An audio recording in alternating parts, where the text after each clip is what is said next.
Hello everyone, एक बार फिर से आप सभी का स्वागत है मेरे इस वीडियो में। मैं हूं दिनेश कुमार और आप देख रहे हैं मेरा YouTube channel English study point.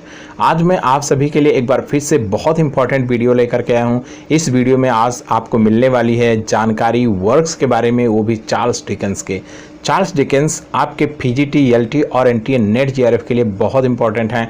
तो यदि आप इन परीक्षाओं की तैयारी कर रहे हैं तो बिल्कुल ये वीडियो इसकी मत करिएगा, पूरा देखिएगा। तो दोस्तों, बिना किसी देरी के चलिए देखते हैं अपने लेसन को। आज मैं आपके लिए क्या लेकर के आया हूं।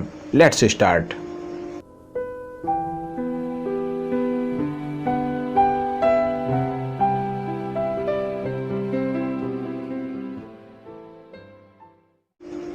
तो दोस्तों, जैसे मैंने आपको पहले बताया कि आज इस वीडियो में आपको वर्क्स के बारे में जानकारी दूंगा चार्ल्स डिकेंस के। इससे पहले मैं बता दूं आपको, चार्ल्स डिकेंस आपके विक्टोरियन एज के नॉवलिस्ट माने जाते हैं, बहुत ही फेमस नॉवलिस्ट थे। इनका जन्म होता है 1812 में और इनकी डेथ होती है 1870 में। नोट बनाना चाहें आप, वीडियो को पास करके नोट बना लीजिए, और यदि आप नोट बनाना नहीं चाहते हैं तो वीडियो को 5 बार देखने की ज़रूरत पड़ेगी। ये आप 2 दिन 4 दिन के गैप पर भी देख सकते हैं। आगे बढ़ने से पहले मैं आपको बता दूं कि ये जो वीडियो है ये सिर्फ वर्क्स के बारे में है। इसके पहले मैं चार्ल्स डिकेंस की बायोग्राफी अपलोड कर चुका हूं। तो यदि आप चार्ल्स डिकेंस के जीवन के बारे में जानना चाहते हैं तो यहां पर आपको आई के बटन में लिंक मिल जाएगा, जो भी सजेशन में आ रहा है आप देख रहे हैं इस समय स्क्रीन पर। इस पे क्लिक करके आप डायरेक्ट उस वीडियो को देख सकते हैं। और इसके साथ ही साथ यहाँ जो आपको लिंक मिला है, इस लिंक के साथ साथ यहाँ आपको वीडियो के डिस्क्रिप्शन में भी लिंक मिल जाएगा, वहाँ जा करके भी आप उस वीडियो को देख सकते हैं। तो चलिए देखते हैं इनके वर्क्स को। तो जो चार्ल्स डिकेंस हैं, इनके वर्क्स को मैंने 3 कैटेगरीज में डिवाइड किया है और डिवाइड करके प्रेजेंट करने की कोशिश कर रहा हूं। उम्मीद करता हूं ये वीडियो आपको अच्छी लगेगी। वीडियो अच्छी लगती है तो वीडियो को लाइक कर दीजिएगा। तो यहाँ पर जो नॉवेल्स हैं, मैं नॉवेल्स की लिस्ट लेकर के आया हूँ। इसमें बहुत से नॉवेल्स ऐसे हैं जो इम्पॉर्टेंट हैं आपके सिलेबस के लिए, आपके पेपर के लिए। जो इम्पॉर्टेंट हैं, जो बहुत इम्पॉर्टेंट हैं, उनको मैं डिटेल्स में यहाँ पर प्रेजेंट करूँगा। तो चलिए देखते हैं। जो नॉवेल्स में फर्स्ट नॉवेल है इनका, the posthumous papers of the Pickwick club. ये पब्लिश किया गया था 1836 से लेकर के 37। तो ये आपका पब्लिकेशन डेट है। जो भी यहाँ दिया गया है ये सभी पब्लिकेशन डेट हैं। तो आपका जो पिकविक क्लब है ये पब्लिश हुआ 1836 to 37 में। नोट कर लीजिए इसको, the posthumous papers of the Pickwick club. अब इसमें खास बात क्या है उसको भी देख लेते हैं। तो ये जो नॉवेल है ये रॉबर्ट सेमर, जो कि एक कैरिकेचरिस्ट थे, यानी व्यंग्य चित्रकार थे, उनके वर्क्स के कैप्शंस को बढ़ा चढ़ा करके पेश करने के लिए, ध्यान दीजिएगा, इनके वर्क्स के कैप्शंस को, कैप्शंस मीन्स होता है अनुशीर्षक, तो इनके अनुशीर्षक को बढ़ा चढ़ा करके पेश यानी ग्लोरीफाई करके पेश करने के लिए रिक्वेस्ट किया गया था ऐसी रचना करने के लिए। तो जाकर के चार्ल्स डिकेंस ने the posthumous papers of the Pickwick club की रचना की। ठीक है, ये ओरिजिनली कमीशन्ड था, तो इसको जेन्युइन रूप से अनुरोध किया गया था, तो चार्ल्स डिकेंस ने इसको राइट किया। ठीक है, समझ गए आप। अब इसमें थोड़ी सी जानकारी और हम आपको दे देते हैं। जो पिकविक क्लब है, पिकविक क्लब, इसके जो फाउंडर थे वो सैमुअल पिकविक थे। यहाँ आप स्क्रीन पर देखिए नाम आ रहा होगा, सैमुअल पिकविक, तो इसके फाउंडर थे। और ये जो पूरा नॉवेल है, ये पूरा नॉवेल ये सैमुअल पिकविक और इनके फ्रेंड के एडवेंचर्स को नरेट करता है। ठीक है, इसमें आपको यही मिलता है। तो ये था डिटेल्स। अब अगला हम देखते हैं जो सेकंड नॉवेल है, the adventures of Oliver twist. ये पब्लिश हुआ 1837 to 39। नोट कर लीजिए, the adventures of Oliver twist. अब इसके बारे में डिटेल्स में चलिए देखते हैं क्या डिटेल्स है इसका। तो ओलिवर जो ट्विस्ट है, ओलिवर ट्विस्ट, इसकी सबटाइटल है the parish boy's progress. Note कर लीजिएगा इसको, इसकी सबटाइटल है द फेरिस बॉयज प्रोग्रेस। और ये चार्ल्स डिकेंस का सेकंड नॉवेल है। ये सबसे पहले सीरियली पब्लिश्ड हुआ था बेंटलीज मिसलेनी में।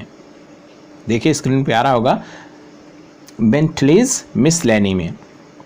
और ये नरेट करता है rags to riches story of an orphan, यानी यहाँ पर एक अरफान का वर्णन है उसको एज अ प्रोटोगनिस्ट के रूप में यहाँ पर प्रेजेंट किया गया है उस अरफान को, और उसी की कहानी है वो कि वो कैसे रेस टू रिचेस पहुँचता है, यानी वो चिथड़ों से बहुत ही रिच हो जाता है। तो इस तरह से आपने देखा ये जो नॉवेल है the adventures of Oliver twist, ये एक अरफान को रेज टू रिचेस की स्टोरी प्रेजेंट करता है और बताता है कि कैसे वो अरफान बहुत ही गरीब की स्थिति से बहुत ही रिच कंडीशन में पहुंच जाता है।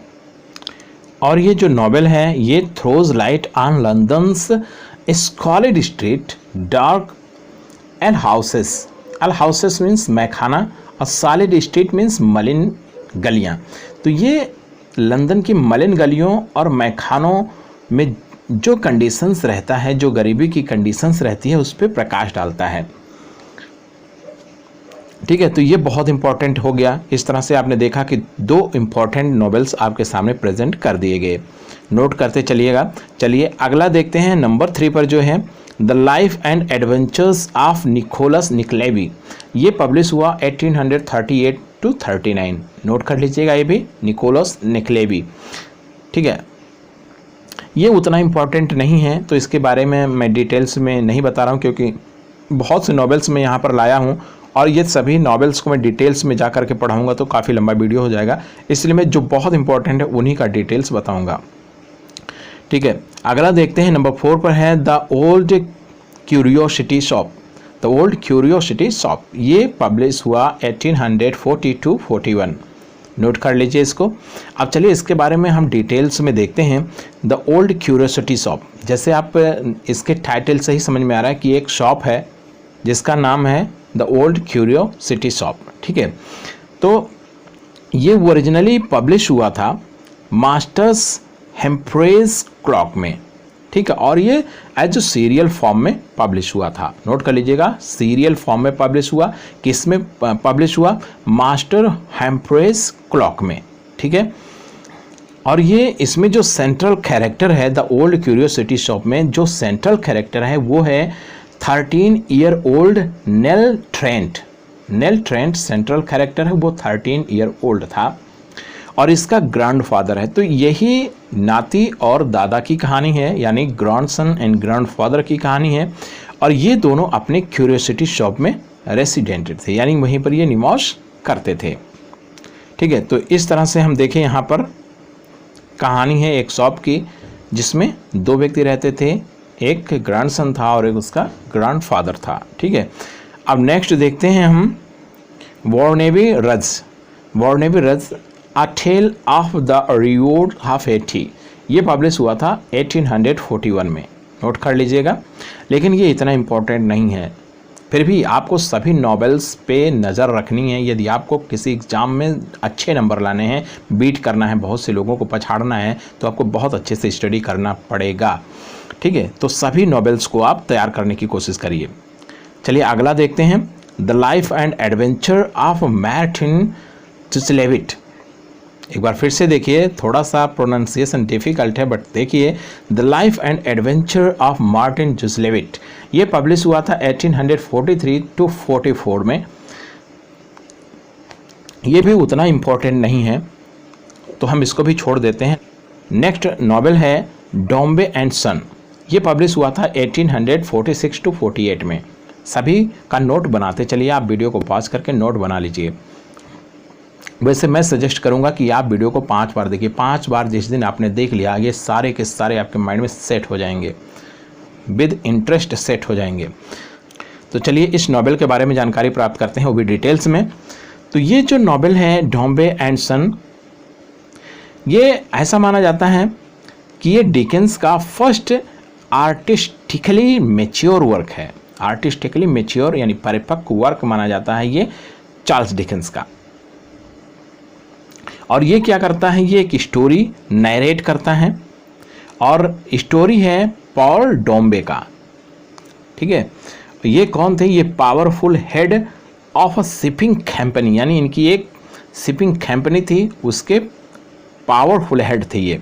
कौन? डॉम्बे। और ये यहाँ पर जो पॉल हैं ये एक सन की डिजायर्स रखते हैं और ये चाहते हैं कि जो इनका सन होगा, जिसकी इच्छाएं रखते हैं, वो इनकी जो बिजनेस है जो व्यापार है उसको वो हैंडल करेगा आगे चल करके जब ये ओल्ड एज में पहुंच जाएंगे। तो ये पूरी कहानी है डोम्बे एंड सन की। ठीक है, नेक्स्ट हम देखते हैं डेविड कॉपरफील्ड। डेविड कॉपरफील्ड बहुत इंपॉर्टेंट है, सभी एग्जाम्स में लगभग इससे क्वेश्चन पूछ ही ले जाते हैं। तो डेविड कॉपरफील्ड को आप बहुत अच्छे से देखिए। ये पब्लिश हुआ था 1849 टू 50। यहाँ पर आपको नज़र आ रहा होगा कि 2 ईयर्स क्यों दिए जा रहे हैं जबकि पब्लिकेशन का एक डेट होता है। तो इसके कुछ अंश ऐसे होते हैं जो पहले पब्लिश हो जाते हैं, बाद में कुछ पब्लिश होते हैं, इसलिए इसको 2 ईयर्स में कंबाइन करके दिया जाता है। ठीक है, तो चलिए देखते हैं हम डेविड कॉपरफील्ड को। ये चार्ल्स डिकेंस का सबसे ज़्यादा ऑटोबायोग्राफिकल नॉवेल माना जाता है। इसमें ऑटोबायोग्राफिकल टच है, ऐसे लगता है जैसे कि चार्ल्स डिकेंस ने अपने लाइफ से रिलेट किया हो इसको। अब हम ऐसा क्यों मानते हैं? ऐसा इसलिए मानते हैं क्योंकि इस नॉवेल को लेकर के चार्ल्स डिकेंस ने खुद ही लिखा था। क्या लिखा था देखिए यहाँ पर कोटेशन में, like many fond parents I have in my heart a favorite child and his name is David Copperfield। ठीक है, तो यहाँ पर आपने देखा कि जैसे सभी पेरेंट्स होते हैं उनके मन में एक बच्चे की ललक होती है और एक बच्चे की छवि होती है जो उनके हार्ट में दबी होती है, कहीं छिपी होती है। ठीक है, वैसे चार्ल्स डिकेंस के भी हार्ट यानी हार्ट ऑफ हार्ट्स यानी कह सकते हो कि दिल की गहराइयों में यदि कोई ऐसा बच्चा बैठा है तो वो है डेविड कॉपरफील्ड। और ये जो नॉवेल है डेविड कॉपरफील्ड, ये विल्डंग्स रोमन जेनर का है। यहाँ पर जेनर जो विधा है और विल्डंग्स रोमन। विल्डंग्स रोमन क्या होता है? ये एक ऐसी रचना होती है, एक ऐसी रचना पद्धत होती है जिसमें जो प्रोटोगेनिस्ट यानी जो नायक होता है उस नॉवेल का, ठीक है, उसके मनोवैज्ञानिक विकास और उसके नैतिक विकास, जो नैतिक शिक्षा उसको मिलती है यानी मॉरल एजुकेशन और मेंटल डेवलपमेंट यानी साइकोलॉजिकल डेवलपमेंट को यहाँ पर फोकस किया जाता है। यानी पूरी स्टोरी कहीं ना कहीं इसी पे डिपेंड करती है। तो ऐसे में वो नॉवेल आपका बिल्डंग्स रोमन जेनर का हो जाता है। तो ये आपका डेविड कॉपरफील्ड आपका बिल्डंग्स रोमन जेनर का है, ये आप समझ गए। ये क्या करता है? ये डेविड है उसके बर्थ से लेकर के एडल्टहुड तक की स्टोरी को प्रेजेंट करता है। इसी के साथ अगला नॉवेल देखते हैं ब्लीक हाउस। जो ब्लीक हाउस है ये भी इंपॉर्टेंट नॉवेल में से एक है इनके। तो चलिए सबसे पहले इसके पब्लिकेशन ईयर को देख लेते हैं। पब्लिकेशन ईयर है 1852 टू 53। ठीक है, अब डिटेल्स में देखते हैं ब्लीक हाउस का। ब्लीक हाउस आपका एक सेटायर है इंग्लिश लीगल सिस्टम पर और ये डिकेंस का नॉवेल है। ये चार्ल्स डिकेंस का एकमात्र ऐसा नॉवेल है जिसमें कोई फीमेल नैरेटर है और नैरेटर कौन है? एस्टर समोसन। आपको बता ही चुके हैं कि ये सेटायर है इंग्लिश लीगल सिस्टम पर। और इसमें क्या होता है? द सेंट्रल ब्लीक हाउस में the central lawsuit of Bleak House. Central यानी केंद्रीय, लासूट का मतलब होता है मुकदमा। ब्लीक हाउस जो भी ब्लीक हाउस से रिलेटेड मुकदमा है उसका यहाँ पर प्रेजेंटेशन होता है, उसको यहाँ प्रेजेंट किया जाता है और उसी को नॉवेल में आगे बढ़ाया जाता है। ठीक है, तो ये था हमारा ब्लीक हाउस। अगला देखते हैं जो हार्ड टाइम्स है। Hard times for this times, ये पब्लिश हुआ था 1854 में। नोट कर लीजिए, एक बार फिर से देखिए इस नॉवेल को। Hard times for this times 1854 में पब्लिश हुआ ये। ठीक है, ये चार्ल्स डिकेंस का नॉवेल है जिसको कॉक टाउन में सेट किया गया, जो कि नॉर्दर्न इंडस्ट्रियल सिटी है। यानी Coketown northern industrial city है और ये पोर्ट्रेस करता है एक्सप्लॉयटेशन को और डीह्यूमनाइजेशन को। और डीह्यूमनाइजेशन जो होता है वो किसका करता है? यानी जो नैतिक पतन होता है, जो यहाँ पर एक्सप्लॉयटेशन होता है, वो हार्किंग फैक्ट्री वर्कर्स का होता है। तो यहाँ हार्ड टाइम्स यानी हार्ड टाइम्स जो है वो फैक्ट्री वर्कर्स के हार्ड टाइम्स को यहाँ पर प्रेजेंट करता है। ठीक है, नेक्स्ट देखते हैं लिटिल डॉरिट। ये पब्लिश हुआ था 1855 टू 57 में। लिटिल डॉरिट ये उतना इम्पॉर्टेंट नहीं है, इसलिए हम इसके पब्लिकेशन तक ही पहुंच करके छोड़ देते हैं इसको। नेक्स्ट देखते हैं अ टेल ऑफ टू सिटीज़। ये पब्लिश हुआ था 1859 में। ये इम्पॉर्टेंट है, चलिए इसको डिटेल्स में देखते हैं। तो ये जो a tale of two cities novel है, ये लंदन में सेट किया गया था एंड पेरिस में सेट किया गया था, और ये फ्रेंच रेवोल्यूशन से पहले सेट किया गया था। ठीक है, लंदन और पेरिस में सेट किया गया, फ्रेंच रेवोल्यूशन से पहले सेट किया गया था।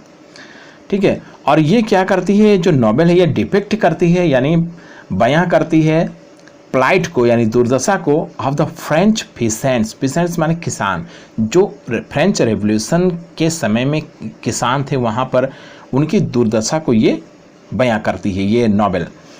और डिमोरलाइज्ड बाय द एरिस्टोक्रेटिक क्लास, जो एरिस्टोक्रेटिक क्लास थे यानी अभिजात कुल के थे, जो कुलीन लोग थे, जो धनी लोग थे, ठीक है, वो यहाँ पर जो पीसेंट्स हुआ करते थे, जो गरीब किसान हुआ करते थे, उनको हतोत्साहित करते थे, उनका नैतिक पतन करते थे। ठीक है, तो उन्हीं कह सकते हो कि दुर्दशा को यहाँ पर चित्रित करता है ये नॉवेल। ठीक है, अब आप समझ गए होंगे। अब अगला देखते हैं ग्रेट एक्सपेक्टेशंस। ये अगला नॉवेल है, बहुत इंपॉर्टेंट नॉवेल है great expectations.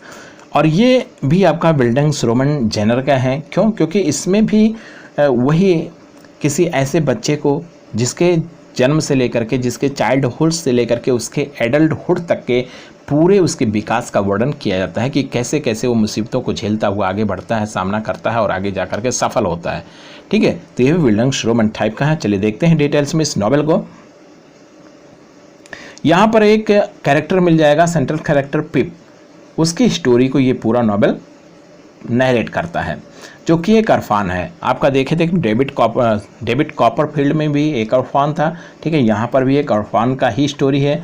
Who lives with his sister and his father in law. जो यहाँ पर एक जो है, जो इसका फादर इन लॉ है और ये अपनी सिस्टर के साथ पूरी स्टोरी को आगे बढ़ाता है। और आगे चल करके इसको एक कन्विक्ट मिलता है और उसके साथ साथ ये कहानी आगे बढ़ती जाती है। ठीक है, लेकिन क्या होता है, Pip suddenly raises from country labourer to a city gentleman.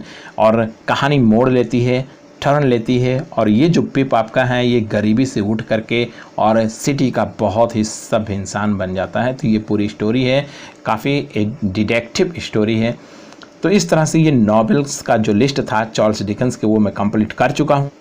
आगे बढ़ते हैं और देखते हैं जो इनकी अगली कैटेगरीज हैं इनकी रचनाओं की, उसको मैंने नाम दिया है क्रिसमस बुक्स। यानी इनकी क्रिसमस बुक्स कौन कौन सी हैं हम उसको देख लेते हैं। तो इनके क्रिसमस बुक्स में पहला है द क्रिसमस कैरोल। इसको पब्लिश किया गया था 1843 में। नोट कर लीजिएगा, क्रिसमस कैरोल पब्लिश किया गया 1843 में। ठीक है, नेक्स्ट है द चाइम्स। द चाइम्स इसको पब्लिश किया गया 1844 में। नोट कर लीजिएगा, the Chimes a Christmas carol, ये इनके क्रिसमस बुक्स में आते हैं। ठीक है, नेक्स्ट है the cricket on the hearth. ये पब्लिश हुआ है 1845 में। सबके पब्लिकेशन ईयर को आप बहुत ध्यान से देखिए, रिपीट कर करके देखिए। ठीक है, ये भी आपका क्रिसमस बुक्स के अंतर्गत आता है।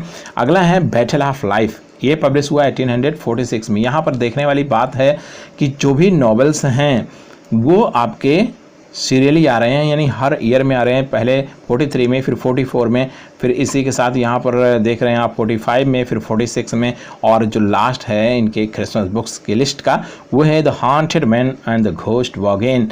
ये जस्ट एक साल के गैप पर आता है, 1848 में आता है। ठीक है, तो ये पूरे जो थे इनके लिस्ट में, यानी क्रिसमस बुक्स के बुक मैं कंप्लीट कर चुका हूँ। नेक्स्ट आगे बढ़ते हैं। जो अगला मैंने कैटेगरी डिवाइड किया है इनका, वो है शॉर्ट स्टोरी कलेक्शंस का। देखते हैं इनके शॉर्ट स्टोरी कलेक्शंस में इनकी कौन कौन सी स्टोरी कलेक्शन आई हैं। तो पहला जो स्टोरी कलेक्शन है वो है स्केचेस बाय बोझ। स्केचेस बाय बोझ ये पब्लिश हुआ था 1836 में। नोट कर लीजिएगा, स्केचेस बाय बोझ इंपॉर्टेंट है, स्टोरी कलेक्शन है ये। दूसरा है मडफॉक फेवर्स। मडफॉक फेवर्स ये पब्लिश होता है 1837 में। ये भी आपका स्टोरी कलेक्शन है। ठीक है, तो इस तरह से आपने दो देख लिया, स्केचेस बाय बोझ और मडफॉक फेवर्स 1836 एंड कंटिन्यू टू 1837। लगातार 2 साल में 2 रचनाएं। फिर अगला जो है देखते हैं इसका रीप्रिंटेड फेसेस, ये भी इनकी स्टोरी कलेक्शन में से एक है, 1861 में पब्लिश हुई थी। ठीक है, अब अगला देखते हैं जो नंबर 4 पर आ रहा है, द अनकमर्शियल ट्रैवलर। ये आता है 1860 से 1869 में ये पब्लिश होता है।